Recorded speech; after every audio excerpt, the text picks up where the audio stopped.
start with Sean Darcy? Can you declare he's definitely playing? No, I can't. He's got to get through some training. Yeah, so he's improved, but he's not across the line yet. He's got to get through training and he's got to do a fair portion to be able to prove himself. Would you err on the side of caution with him? Yeah, we don't want to take him in if he's not right.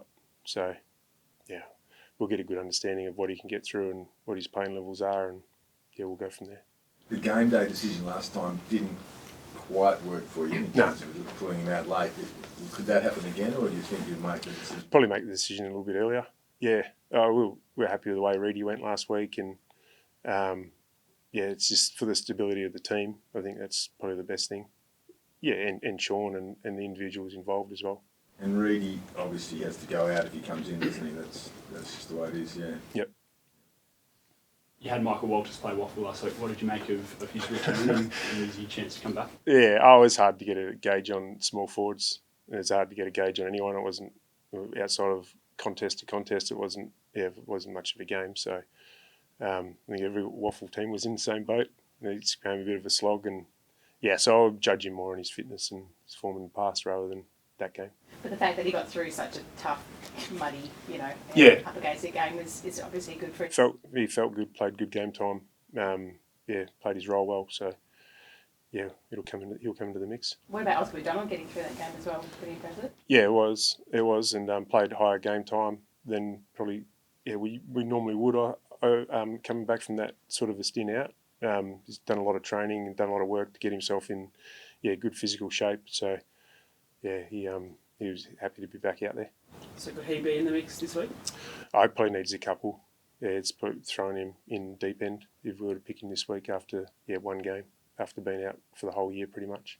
How do you go about this week? Is it up to the players whether or not they watch the games before yours? Yeah, I'd talk to them about sticking to our process. And if their process is to sit down and watch the footy, keep doing it. But if it's not, well, don't get drawn into it. I think our process has allowed us to be in most games this year and allowed us to put a pretty consistent level of footy out there. So we've got some good routines, good processes in place. They just need to stick to them. How do you handle it? Do you use the sports psychologist or something? Because it's very unusual, isn't it? It's drive to the game, listening, we're in or we're not in. Yeah. I mean, that's outside noise, in a sense. And, we just need to make sure that we do the reps from our prep and make sure we've embedded what we need to do against Port. Because whether we're alive in the season or not, we still want to go out there and put our best foot forward. And that's been the message to the players. So prepare as normal, put all our efforts into Port, and we've got to get the win no matter what. So we've got to be prepared as we can. Will you personally mention it? Is it part of your process if you're down at quarter time or half time to speak about what's happening? Oh, not really, because it's. I'm not sure. I'm not sure how much that actually helps players play better.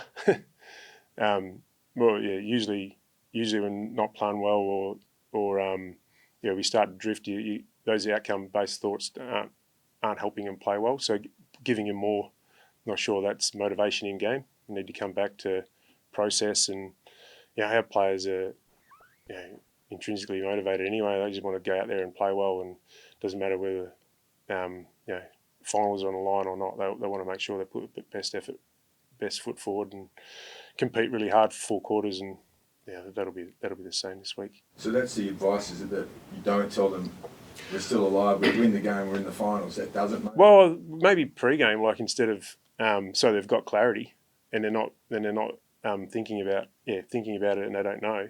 But I think the other games will possibly be done before we start.